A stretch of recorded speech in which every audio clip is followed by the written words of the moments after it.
एक और बड़ी खबर है नीट पेपर लीक को लेकर। इस मामले में जो खुलासे हो रहे हैं उनसे लग रहा है कि पूरे के पूरे सिस्टम में घुन लगा हुआ है। पेपर लीक कराने वाले खुद को इस धंधे का पुष्पा बता रहे थे, वीडियो बनाकर दावा करते थे पुष्पा छुकेगा नहीं। ये जनाब जो खुद को पुष्पा बता रहे थे वो पेपर लीक के मास्टर माने जाते हैं और अब सीबीआई की गिरफ्त में है। नाम है शिवराज मोटेगांवकर। पूरे महाराष्ट्र में आरसीसी कोचिंग सेंटर चलाते हैं। जांच में पता लगा कि मोटेगांवकर के पास नीट का पेपर एग्जाम से 10 दिन पहले पहुंच गया था। इसीलिए जिस दिन एग्जाम हुआ सारे सवाल वही आए जो शिवराज मोटेगांवकर ने बताए थे। तो कोचिंग में फिर से वीडियो बनाया और नारा लगाया कोई नहीं है टक्कर में। अब इन मास्टर साहब के कॉन्फिडेंस की वजह जान लीजिए।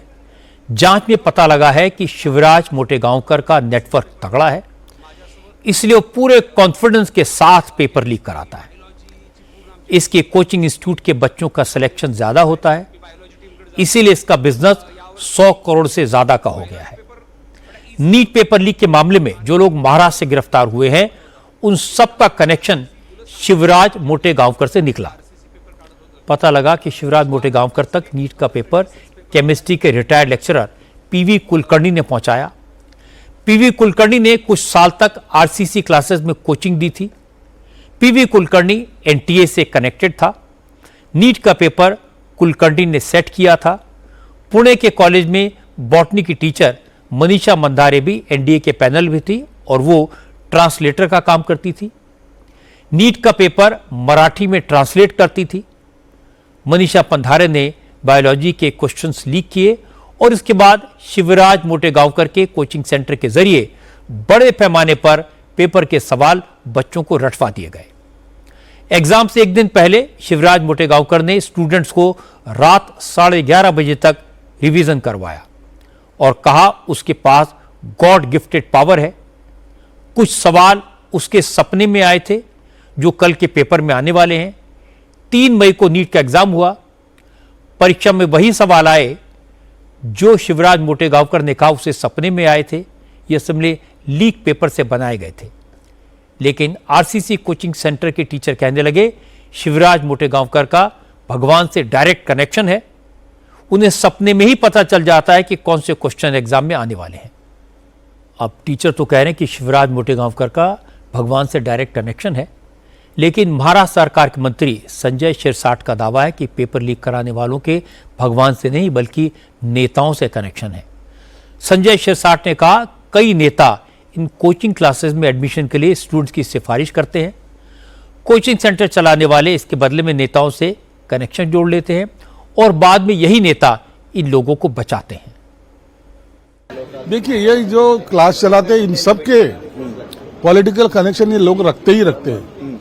उनको मालूम है विदाउट पॉलिटिकल कनेक्शन अपन क्लास चला नहीं पाएंगे।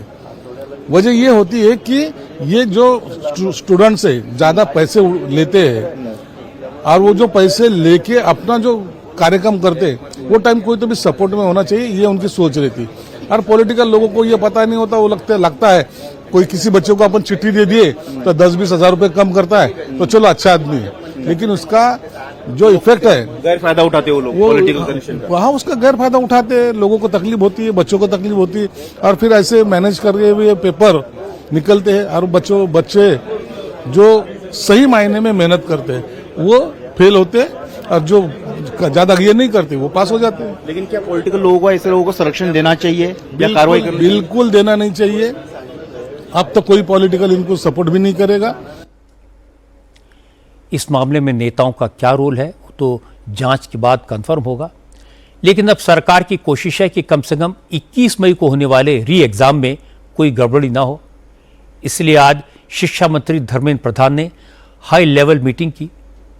4 बड़े अफसरों की तैनाती एनटीए में करने का फैसला किया, लेकिन ये बीमारी इस तरह की कॉस्मेटिक सर्जरी से ठीक नहीं होगी। मेजर सर्जरी की जरूरत है, क्योंकि नीट के पेपर लीक में सब कुछ है।